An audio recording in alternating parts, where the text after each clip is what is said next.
Welcome back beautiful people. जैसा कि आप जानते हैं सैनिक स्कूल का एग्जामिनेशन एक हफ्ते में है। आज हम लोग टेंसेस करेंगे इंग्लिश में अपने क्रैश कोर्स में। Without any further delay let's get right into it. सबसे पहले definition tenses. The grammar tense is the time of a verbs action और state of being such as present, past और future. भाई कब हो रही है वो कार्य, कब हो रहा है? अतीत में हुआ है, अभी हुआ है कि भविष्य में होगा? भूतकाल, वर्तमान काल, भविष्य काल, ये हो गए हमारे पास्ट, प्रेजेंट, फ्यूचर, तीन टेंसेस। तीनों टेंसेस में अंदर फिर चार तरह के और होते हैं जिनको हम इनडेफिनिट, कंटिन्यूअस, परफेक्ट और परफेक्ट कंटिन्यूअस कहते हैं। सबके बारे में आज हम समझेंगे। आगे बढ़ते हैं। जैसे she goes present tense, she went past, she will go future tense. वह गई थी, वह जाती है, वह गई थी, वह जाएगी। देखिए अब पहले तीन मेन है, present, past, future. Present, past, future, और फिर तीनों में ये चार आएंगे, अर्थात present indefinite, present continuous, present perfect, present future, past indefinite, past continuous, past perfect, past future, future indefinite, future continuous, future perfect, future perfect continuous, which means 12 tenses in total. ये देखिए प्रेजेंट में चार तरीके के, तो present indefinite, present continuous, present perfect continuous. Past में चार तरीके के, फ्यूचर में चार तरीके के। सबके अब हम लोग प्रेजेंट टेंस में पहले हम लोग जाएंगे और सबके स्ट्रक्चर्स अब देखेंगे। प्रेजेंट इंडेफिनिट का स्ट्रक्चर देखिए भाई, subject plus first form V1 और SES लगता है किसके लिए? थर्ड पर्सन सिंगुलर सब्जेक्ट्स के लिए। Third person singular subject, third person singular subject क्या क्या होते हैं? ही, शी, इट और एनी सिंगुलर नाउन। कोई सिंगुलर नाउन भी अगर किसी का नाम है अनमोल, कोई कंट्री है इंडिया, कोई जगह है आगरा, ये सारे भी third person singular nouns consider किए जाएंगे। सब्जेक्ट में थर्ड पर्सन सिंगुलर आएंगे तब एसीएस फॉर्म लगता है। सब्जेक्ट अगर फर्स्ट पर्सन में, second person, third person plural या सेकंड पर्सन में किसी भी उसमें है तो PLAY वाला फॉर्म लगेगा, V1 फॉर्म लगेगा। वहीं third person singular, singular form जैसे ही, शी, इट और अनमोल भी अगर आएगा यहां पे कोई थर्ड पर्सन सिंगुलर नाउन तो प्लेज लगेगा। Plays, plays, plays, he, she, it के साथ, IVU दे के साथ प्ले, और प्लूरल नाउन्स के साथ भी प्ले। नेगेटिव सेंटेंस देखिए वहीं पे डू और डज लग जाएगा बीच में, डू और डज नॉट, ये ऑक्सिलरी है इनके, डू और डज। प्रेजेंट इंडेफिनिट के ऑक्सिलरीज डू और डज। वही डज फिर से थर्ड पर्सन सिंगुलर के लिए है। थर्ड पर्सन सिंगुलर में वही ही, शी, इट और कोई भी singular noun. I do not play, we do not play, you do not play, they do not play, Ram and Shyam do not play, she does not play, he does not play, does not play, Ram does not play. Singular होगा तो does, plural है या second person है तो do. वही interrogative structure हम लोग ने किया हुआ है बहुत बार। इंटेरोगेटिव स्ट्रक्चर का मतलब क्या होता है? इंटेरोगेटिव स्ट्रक्चर का मतलब होता है ऑक्सिलरी बिफोर द सब्जेक्ट। अब डू और डज जो उसके ऑक्सिलरी थे वो सब्जेक्ट से पहले आ रहे हैं, आप ध्यान से देखिए।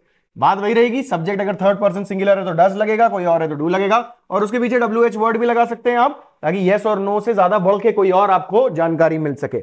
अगर WH वर्ड नहीं लगा है तो क्वेश्चन का आंसर सिर्फ यस या नो में आएगा। For example, do I play cricket, do I play cricket, yes, no, WH word लगा देंगे। Where do I play cricket, when do I play cricket, why do I play cricket, etcetera etcetera. How do I play cricket, वो भी WH word में ही आता है। WH word कोई भी आपको क्वेश्चंस एक्स्ट्रा डेटा प्राप्त करने के लिए उपयोग किए जाते हैं। बिल्कुल वैसा ही है यहाँ पे भी, IVU दे के साथ डू, ही, शी, इट के साथ डज। कोई प्लूरल नाउन होगा, राम और श्याम, तो डू लगेगा, सिर्फ राम होगा तो डज लगेगा। यहीं पे नॉट लगा सकते हैं आप, do I not play cricket subject के बाद, क्योंकि सिर्फ फर्स्ट जो वर्ड है ऑक्सिलरी का वही सब्जेक्ट से पहले आएगा। यहां अगर आपको इसको नेगेटिव बनाना है तो नॉट लगा देंगे सब्जेक्ट और first form of the verb के बीच में, और WH वर्ड लगाया तो थोड़ा एक्स्ट्रा जानकारी आपको मिल जाएगी। प्रेजेंट कंटिन्यूअस टेंस देखते हैं अब। अच्छा, प्रेजेंट डेफिनिट इंडेफिनिट यूज कब होता था? हैबिचुअल एक्शंस के लिए। ऐसी चीज जो हैबिट में है, रोज होती है, हर हफ्ते होती है, हर महीने होती है, या रेगुलर नहीं होती है पर होती है, करते हैं, ये वाला जो फॉर्म है वो प्रेजेंट इंडेफिनिट का है। प्रेजेंट कंटिन्यूअस क्या? कर रहे हैं, हो रही है, चीज हो रही है। Used to talk about actions that are in progress, अभी जो काम चालू है उसके उपयोग करने के लिए कंटिन्यूअस टेंस यूज होता है। देखिए अफर्मेटिव सेंटेंस में कैसा दिखता है ये, सब्जेक्ट के साथ लगता है am is are plus ING form of the verb plus object, ये इसके ऑक्सिलरीज हैं, एम इज आर। इसी के आगे नॉट लगा देंगे यहां पे तो नेगेटिव बन जाएगा, अगला देखेंगे वो भी हम। एम लगता है आई के साथ, इज लगता है थर्ड पर्सन सिंगुलर के साथ, थर्ड पर्सन सिंगुलर वही ही शी इट और कोई भी सिंगुलर नाउन, और बाकी सब के साथ आर लगेगा, वी के साथ, यू के साथ, दे के साथ और प्लूरल नाउन्स के साथ आर लगेगा। सिर्फ आई के साथ एम है, थर्ड पर्सन सिंगुलर के साथ इज है, बाकी सबके साथ आर है। यही ऑक्सिलरी के बाद नॉट लगा देंगे तो नेगेटिव बन जाएगा, वही ऑक्सिलरी उठा के सब्जेक्ट से पहले लगा देंगे तो इंटेरोगेटिव बन जाएगा। ध्यान से देखिए, अभी दिखाएंगे। ये देखिए ऑक्सिलरी के बाद नॉट लग गया नेगेटिव के लिए, दिख रहा है, और वहीं सब्जेक्ट से पहले लगा दिया हमने ऑक्सिलरी, ऑक्सिलरी यहां पे देखिए सब्जेक्ट से पहले लगा दिया हमने, तो ये इंटेरोगेटिव बन गया। और बिल्कुल जैसा इंडेफिनिट में था वैसे इंटेरोगेटिव के पीछे आप WH वर्ड लगा दे ताकि कुछ एक्स्ट्रा जानकारी आपको मिल जाए, और सब्जेक्ट के आगे यहीं पे नॉट लगा देंगे तो नेगेटिव इंटेरोगेटिव बन जाएगा, नॉट। बहुत बढ़िया, आगे बढ़ते हैं। प्रेजेंट परफेक्ट टेंस देखिए, अब कोई काम जो हो चुका है, अभी हम बोल रहे हैं कि अभी तक में हो चुका है, उसके लिए प्रेजेंट परफेक्ट टेंस यूज करेंगे। कैसा दिखता है ये भाई, हैव हैज, सब्जेक्ट के बाद हैव हैज, ये इसके ऑक्सिलरीज हैं। कैसे बदलेंगे ऑक्सिलरीज, हैज आएगा थर्ड पर्सन सिंगुलर के लिए, फिर से भाई ही शी इट और सिंगुलर नाउन्स, बाकी सब के लिए have, rest of them have. Subject have has, third form लगेगा इसमें वर्ब का, ध्यान रखिएगा। इंडेफिनिट में V1 या V2 फॉर्म था, पास्ट में, अच्छा प्रेजेंट में इंडेफिनिट में सिर्फ V1 या SES फॉर्म था, third person singular form. Continuous में ING फॉर्म था, थर्ड पर्सन थर्ड फॉर्म है परफेक्ट में। हैव कब लगेगा, हैज कब लगेगा, देखिए यहां पे ध्यान से, थर्ड पर्सन सिंगुलर के साथ हैज, बाकी सबके साथ हैव। थर्ड पर्सन सिंगुलर में कोई सिंगुलर नाउन भी आ जाएगा। नेगेटिव में भाई हैव हैज के बाद नॉट लगा देंगे, अब ऑक्सिलरी के बाद नॉट लग जाएगा, बिल्कुल वैसा ही, हैज थर्ड पर्सन सिंगुलर के लिए, हैव बाकी सबके लिए। हैजंट हैवंट उसका कॉन्ट्रैक्शन बन जाता है। और वहीं अगर आपको इंटेरोगेटिव बनाना है तो ऑक्सिलरी उठा के सब्जेक्ट से पहले लगा देंगे, उससे पहले WH वर्ड लगा देंगे ऑक्सिलरी से पहले, तो वो एक्स्ट्रा जानकारी मिल जाएगी आपको यस नो के अतिरिक्त। और वहीं सब्जेक्ट के बाद नॉट लगा देंगे तो नेगेटिव ऑक्सिलरी बन जाएगा। Have I not played cricket for example. अब परफेक्ट कंटिन्यूअस टेंस देखेंगे, परफेक्ट कंटिन्यूअस। अब इसके बारे में वो उन चीजों के बारे में बात कर रहे हैं जो पहले कभी शुरू हुई थी और अभी तक चालू है। कंटिन्यूअस क्या, जो अभी चल रही है, कब शुरू हुई थी कब नहीं शुरू हुई थी उसके बारे में कुछ टिप्पणी नहीं देते हम कंटिन्यूअस में, पर परफेक्ट कंटिन्यूअस में ये देते हैं कि पहले शुरू हुई थी और अभी तक चल रही है। तो has been doing, have been doing, ये स्ट्रक्चर आता है इसका। देखिए कैसा दिखता है ये, सब्जेक्ट के बाद हैज बिल्कुल वैसा ही थर्ड पर्सन सिंगुलर के लिए, थर्ड पर्सन सिंगुलर में ही शी इट और एनी सिंगुलर नाउन, उसके बाद बिन, फिर ING फॉर्म। नेगेटिव बनाना होगा तो फर्स्ट जो वर्ड है ऑक्सिलरी का, इसमें देखिए दो ऑक्सिलरी वर्ड्स लग रहे हैं, है ना, हैव बिन, हैज बिन, दो ऑक्सिलरी वर्ड्स हैं, दो ऑक्सिलरी वर्ब्स हैं इसमें मेन वर्ब के अलावा। याला मेन वर्ब ING फॉर्म में यूज होगा, और ऑक्सिलरी दो ऑक्सिलरीज हैं। अगर दो ऑक्सिलरीज हैं तो सिर्फ पहले वाले ऑक्सिलरी के बाद नॉट लगता है नेगेटिव के लिए, और सिर्फ पहला वाला ऑक्सिलरी ही सब्जेक्ट के पहले लगता है इंटेरोगेटिव के लिए। अभी ध्यान से देखिएगा, आपको अगले स्लाइड में दिखेगा, ये देखिए हैव हैज के बाद नॉट लगा है, बिन और हैव हैज के बीच में, मतलब पहला जो ऑक्सिलरी वर्ड होता है उसी के बाद नॉट लगता है। और इंटेरोगेटिव में भी आप देखिएगा पहला जो ऑक्सिलरी वर्ड है वही पीछे आया है। ये देखिए सब्जेक्ट से पहले कौन सा आया, हैव हैज, बिन फिर भी सब्जेक्ट के बाद है, तो जो पहला ऑक्सिलरी वर्ड है वो आया है सब्जेक्ट से पीछे। और वहीं सब्जेक्ट के बाद नॉट लगा देंगे हम, नॉट बिन, सब्जेक्ट के बाद ही लगेगा नॉट, तो वो नेगेटिव इंटेरोगेटिव बन जाएगा। अब करेंगे हम लोग पास्ट टेंस। पास्ट टेंस में फिर से पहला पास्ट इंडेफिनिट, पास्ट में कोई एक कार्य हुआ था उसके लिए हम लोग सिंपल पास्ट यूज करेंगे। सिंपल एक कार्य हम बता रहे हैं जो पास्ट में हुआ था, सिंपल सा एक कार्य के बारे में बात कर रहे हैं अतीत में, भूतकाल में, उसके लिए पास्ट इंडेफिनिट यूज होगा। कैसा दिखता है ये, subject plus second form of the verb V2। अच्छा इसमें ऑक्सिलरी अब क्या है, आप इसको समझिएगा। डिड जो वर्ड है डिड, ये V1 के साथ जुड़कर V2 बनाता है। Did plus V1 is equal to V2। तो ये जो डिड है यही ऑक्सिलरी इसका है जो छुपा हुआ है V2 के अंदर। तो अगर हमें इसे नॉट बनाना है, नेगेटिव बनाना है, तो सबसे पहले हमें इसको ऑक्सिलरी को अलग करना पड़ेगा और फिर इन दोनों के बीच में नॉट लगाना पड़ेगा। I played cricket, I did not play cricket. और अगर इंटेरोगेटिव बनाना है तो भाई ऑक्सिलरी को अलग करके इसको सब्जेक्ट के पहले लगाना पड़ेगा, डिड आई प्ले क्रिकेट। तो इसमें सभी के साथ, चाहे first person, second person, third person हो, सबके साथ एक ही वर्ब लगता है, प्लेड। बहुत ही सिंपल है, V2 लगेगा, मैंने क्रिकेट खेला था। वहीं नेगेटिव में अगर आप देखोगे तो देखो ऑक्सिलरी अलग हो गया, फर्स्ट फॉर्म ये वापस V1 बन गया V2 से, पहले V1 था, पहले V2 था, V1 बन गया। यही डिड और V1 प्लस होके V2 बनाते हैं। अब ये V2 नहीं रहा, क्यों? क्योंकि डिड बाहर आ गया, डिड नॉट, और डिड नॉट का कॉन्ट्रैक्शन डिडंट। वहीं इंटेरोगेटिव बनाना है तो डिड उठा के हमने सब्जेक्ट से पहले लगा दिया, और ये V1 ही रहेगा, क्यों? क्योंकि V1 से डिड बाहर निकल चुका है, V2 नहीं रहा अब वो।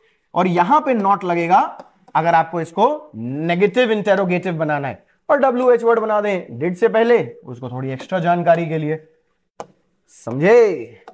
पास्ट कंटिन्यूअस करते हैं, जैसे प्रेजेंट कंटिन्यूअस था, अभी कोई कार्य हो रहा है के बारे में पास्ट कंटिन्यूअस हो जाएगा कि अतीत में कोई कार्य हो रहा था। Used to talk about actions that were in progress at some time in the past. अतीत में कभी कोई कार्य प्रगति में था, कार्य हो रहा था।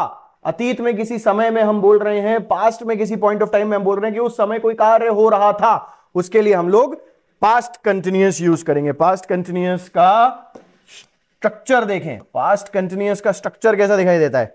पास्ट कंटिन्यूअस का स्ट्रक्चर आपको दिखाई देगा subject plus was were, ING form of the verb. Was use होता है आई के लिए और थर्ड पर्सन सिंगुलर के लिए। अब इसमें एक चीज और ऐड हो गई है, आई।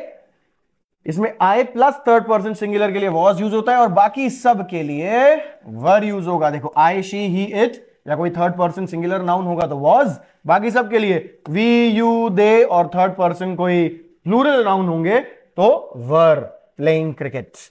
वही अगर इसको नेगेटिव बनाना है, वॉज वर के बाद यहां पे नॉट लगा देंगे, और इंटेरोगेटिव बनाना है तो वॉज वर उठा के सब्जेक्ट से पीछे डाल देंगे। देखिए ये बन गया नेगेटिव, वॉज वर के बाद नॉट आ गया। अच्छा, इसमें आईएनजी फॉर्म यूज होगा, याद होगा आपको कंटिन्यूअस टेंस में आईएनजी फॉर्म यूज होता है। और was not wasn't, were not weren't, उसका कॉन्ट्रैक्शन बन जाता है। वहीं पे अगर आपको इंटेरोगेटिव बनाना है तो आप वॉज वर को सब्जेक्ट से उठा के पहले लगा दोगे और WH वर्ड ऐड कर दोगे वॉज वर से पहले, अगर आपको यस नो के अतिरिक्त कुछ एक्स्ट्रा जानकारी भी चाहिए क्वेश्चन के माध्यम से। और वहीं सब्जेक्ट के बाद नॉट लगा दिया अगर आपने, तो वो नेगेटिव इंटेरोगेटिव बन जाएगा। पास्ट परफेक्ट टेंस, आप प्रेजेंट परफेक्ट क्या था? अभी के समय में मैं कह रहा हूं कोई काम हो चुका है तो प्रेजेंट परफेक्ट हो गया।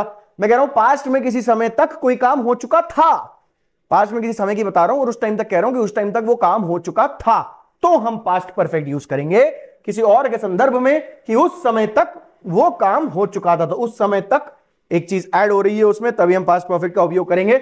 सिंपली अगर हम कह रहे हैं कि पहले कोई काम हुआ था तो वहां पास्ट परफेक्ट की जरूरत नहीं है, वहां सिंपल पास्ट काम कर जाएगा। कैसा दिखता है ये? सब्जेक्ट के बाद हैड लगता है फिर थर्ड फॉर्म। फिर से याद रखिए परफेक्ट टेंस में हमेशा थर्ड फॉर्म लगता है, चाहे प्रेजेंट परफेक्ट हो, पास्ट परफेक्ट हो या फ्यूचर परफेक्ट हो। अच्छा, हैड इसका ऑक्सिलरी है, नेगेटिव बनाने के लिए ऑक्सिलरी के बाद नॉट, और इंटेरोगेटिव बनाने के लिए ऑक्सिलरी को सब्जेक्ट से पहले लगा देंगे। सारे ही सब्जेक्ट्स के लिए हैड ही लगता है, इसमें ऑक्सिलरी कोई बदलता नहीं है सब्जेक्ट्स के अनुसार। नेगेटिव में देखिए हैड के बाद नॉट लगा दिया, इसका कॉन्ट्रैक्शन हो जाता है हैडंट। और इंटेरोगेटिव के लिए सब्जेक्ट से पहले हैड लगा दिया, हैड के पहले WH वर्ड ऐड कर दिया तो थोड़ी और एक्स्ट्रा जानकारी मिल जाएगी उसके लिए। Past perfect continuous tense used to talk about actions that began sometime in the past and going on till another point in the past. Past perfect continuous tense क्या करता है? Present perfect continuous tense हम बता रहे थे कि कोई कार्य शुरू हुआ था पहले और अभी तक चल रहा है। Past perfect continuous हम बता रहे हैं कि पहले किसी अतीत में किसी पॉइंट से पहले ही कोई काम शुरू हो चुका था और तब तक चल रहा था। तो अतीत में किसी पॉइंट से पहले ही कार्य शुरू हो चुका था और अतीत में उस पॉइंट तक चलता आ रहा था। तो चलता आ रहा था अगर हम बोलना चाहते हैं हिंदी में तो उसके लिए पास्ट परफेक्ट कंटीन्यूअस का उपयोग किया जाएगा। That began sometime in the past, we're going on till another point in the past. इसका स्ट्रक्चर देखिए, अब वो has have been था, इसमें had been होगा। had been again ing form of the verb will be used। और पहला auxiliary क्या है इसका? had, इसी के बाद not लगेगा अगर इसको नेगेटिव बनाना है, और यही had उठ के सब्जेक्ट से पहले चला जाएगा अगर इसको इंटेरोगेटिव बनाना है। देखिए नेगेटिव had के बाद not लग गया, इंटेरोगेटिव हैड जो है सब्जेक्ट से पहले लग गया, WH वर्ड ऐड हो गया थोड़ी एक्स्ट्रा जानकारी के लिए, और सब्जेक्ट के बाद नॉट लग गया नेगेटिव इंटेरोगेटिव बनाने हेतु। अब बारी है फ्यूचर टेंस की। फ्यूचर में सबसे पहले फिर इंडेफिनिट देखेंगे। अब कोई एक कार्य हम बोल रहे हैं फ्यूचर में सिंपल बस होने वाला है या होएगा, होगा, तो अच्छा होने वाला है अलग ऑक्सिलरी मॉडल्स लेगा, about to happen, something is about to happen, about to happen कहते हैं हम लोग, या इज गोइंग टू हैपन या विल बी हैपनिंग। इसके लिए हम होने वाला है कहेंगे कि हो रहा होगा। पर सिंपल फ्यूचर, अगर फ्यूचर इंडेफिनिट टेंस हम कह रहे हैं तो हम कह रहे हैं कि फ्यूचर में कोई काम होगा, होगा तो फ्यूचर टेंस यूज किया जाएगा। कैसा दिखेगा ये? Will plus first form of the verb, इसमें सिंपल इंडेफिनिट में विल है इसका ऑक्सिलरी। वही नॉट बनाने के लिए ऑक्सिलरी के बाद नॉट लगा देंगे, नेगेटिव बनाने के लिए ऑक्सिलरी को सब्जेक्ट से पहले डाल देंगे। देखिए जरा, विल नॉट, वोंट बन जाएगा इसका कॉन्ट्रैक्शन, WON''T, वोंट, और विल उठा के लगा दिया हमने सब्जेक्ट से पहले, उसको इंटेरोगेटिव बनाने के लिए वहां पे क्वेश्चन मार्क लगा दिया। V1 ही यूज होगा इसमें, V1 फॉर्म ही यूज होगा, कोई अदर फॉर्म यूज नहीं होगा इसमें। WH वर्ड ऐड कर दें विल से पहले थोड़ी एक्स्ट्रा जानकारी के लिए, सब्जेक्ट के बाद लगा दें नॉट, उसको नेगेटिव बनाने के लिए। फ्यूचर कंटिन्यूअस टेंस, अच्छा अब कंटिन्यूअस टेंस में फ्यूचर की बात करेंगे। हम कह रहे थे पास्ट कंटिन्यूअस था, प्रेजेंट कंटिन्यूअस था, अभी कोई काम हो रहा है। पास्ट कंटिन्यूअस था तब कोई काम हो रहा था, फ्यूचर कंटिन्यूअस है, आगे कोई काम हो रहा होगा। तो हो रहा होगा, फ्यूचर में कोई काम प्रगति में होगा, भविष्य में कोई काम प्रगति में होगा, उसके लिए हम लोग फ्यूचर कंटिन्यूअस यूज करेंगे। इसमें ऑक्सिलरी क्या है? Will be. अब विल बी आपको पता है दो वर्ड्स हैं, नेगेटिव बनाने के लिए पहले ऑक्सिलरी के बाद नॉट लगेगा, और इंटेरोगेटिव बनाने के लिए पहला ऑक्सिलरी ही सब्जेक्ट से पहले आएगा। सबके लिए आईएनजी फॉर्म यूज होगा इसमें, कोई भी सब्जेक्ट क्यों ना हो, सेम रहेगा उसका ऑक्सिलरी, सेम रहेगा उसका मेन वर्ब, आईएनजी फॉर्म। अब subject will not be ING form of the verb plus object, not लग गया विल और बी के बीच में। इंटेरोगेटिव में विल जो है वो सब्जेक्ट से पहले खींच लिया हमने, वहीं WH वर्ड ऐड कर दिया तो एक्स्ट्रा जानकारी मिल गई, सब्जेक्ट के बाद नॉट लगा दिया तो नेगेटिव इंटेरोगेटिव बन गया। फ्यूचर परफेक्ट टेंस देखिए, प्रेजेंट परफेक्ट था अभी काम हो चुका है, पास्ट परफेक्ट था तब काम हो चुका था, फ्यूचर परफेक्ट है कि तब काम हो चुका होगा। फ्यूचर परफेक्ट हो गया। Used to talk about actions that will have been completed at a later time, they will have been completed at a later time. Passive form दिखा रहा है, अब इसके बाद पैसिव्स पढ़ेंगे हम लोग। एक्टिव फॉर्म है सारे के सारे, एक्टिव पैसिव वॉइस जो होती है, ये सारे के सारे एक्टिव स्ट्रक्चर्स हैं। पैसिव स्ट्रक्चर्स हम लोग आगे देखेंगे इसी कोर्स में। कैसा दिखता है ये? Subject plus will have, will have इसके ऑक्सिलरी हैं, थर्ड फॉर्म यूज होता है क्योंकि परफेक्ट टेंस है, परफेक्ट टेंस में हमेशा थर्ड फॉर्म यूज होता है। विल हैव ऑक्सिलरी है, दो ऑक्सिलरी हैं, पहले ऑक्सिलरी के बाद नॉट लगा देंगे नेगेटिव के लिए, और पहला ऑक्सिलरी उठा के सब्जेक्ट से पहले लगा देंगे इंटेरोगेटिव के लिए। देख लीजिए ध्यान से, विल नॉट हैव हो गया, यहां पे नेगेटिव बन गया, वहीं विल मैंने पहले लगा दिया सब्जेक्ट के तो इंटेरोगेटिव बन गया। नेगेटिव इंटेरोगेटिव बनाने के लिए सब्जेक्ट के बाद एक नॉट फिर से लगा दें, सिर्फ विल को उठाएं नॉट को ना उठाएं, WH वर्ड ऐड कर दें विल से, तो एक एक्स्ट्रा जानकारी वाला क्वेश्चन बन जाएगा आपके लिए। Future perfect continuous last tense हमारे लिए used to talk about actions that will be going on and expected to be completed at some later time. ऐसा कार्य जो फ्यूचर में हो रहा होगा, होता आ रहा होगा और आगे कभी भविष्य में जाके खत्म होगा। मैं भविष्य की किसी समय की बात कर रहा हूं, तब कह रहा हूं उस समय में कोई काम होता आ रहा होगा उससे पहले से, चाहे वो पॉइंट भी भविष्य में हो, वर्तमान में हो या भूतकाल में, उससे फर्क नहीं पड़ता, पर फ्यूचर में किसी पॉइंट में मैं बता रहा हूं कि उस समय वो काम होता आ रहा होगा और आगे होता रहेगा और बाद में कभी जाके खत्म होगा, तो मैं यूज करूंगा फ्यूचर परफेक्ट कंटीन्यूअस टेंस को, जिसका हिंदी में अनुवाद होता है होता आ रहा होगा। होता आ रहा था पास्ट परफेक्ट कंटीन्यूअस टेंस, होता आ रहा है प्रेजेंट परफेक्ट कंटीन्यूअस टेंस, होता आ रहा होगा फ्यूचर परफेक्ट कंटीन्यूअस टेंस। और अब अफर्मेटिव सेंटेंसेस देखिए इसमें कैसे दिखते हैं। विल हैव बीन, इसमें तीन ऑक्सिलरीज हैं। अब पहला ही ऐसा टेंस है इसमें तीन ऑक्सिलरीज देख रहे हैं हम लोग। अब विल के बाद भाई, पर पहले ऑक्सिलरी के बाद हमें नॉट लगाना है, हमेशा याद रखें पहले ही ऑक्सिलरी के बाद नॉट लगेगा। पहला ही ऑक्सिलरी सिर्फ उठा के सब्जेक्ट के पहले लगाएंगे उसको इंटेरोगेटिव के लिए, नॉट रह देंगे वहां पे नेगेटिव इंटेरोगेटिव के लिए, चाहे कोई भी सब्जेक्ट हो। विल हैव बीन और आईएनजी फॉर्म लगेगा इसमें क्योंकि कंटीन्यूअस टेंस है, perfect continuous tense, ING form लगेगा नेगेटिव के लिए। देखिए विल के बाद नॉट लगा दिया, इंटेरोगेटिव के लिए देखिए सब्जेक्ट से पहले विल लगा दिया, विल के पहले WH वर्ड्स, WH वर्ड के साथ हमने ऐड किया है तो थोड़ा एक्स्ट्रा जानकारी मिल गई, और नॉट रहने दिया है वहां पे नेगेटिव इंटेरोगेटिव के लिए। सो ये रहा टेंसेस आपके लिए। I have been Anmol, your guide on this journey through the English language in association with Mark tutorial. Please work hard towards your examination. एक ही हफ्ता बचा है, पूरा दिल लगा के उस पर काम करें। कुछ एक्स्ट्रा सपोर्ट अगर आपको चाहिए तो आके यहाँ पे हमसे मिले या हमें ईमेल एड्रेस अपना दें, हमारे ईमेल एड्रेस पे अपना हमारे नंबर पे कॉल करें, ईमेल एड्रेस पे मेल भेजें। Thank you so much for joining in. I shall see you in the next one.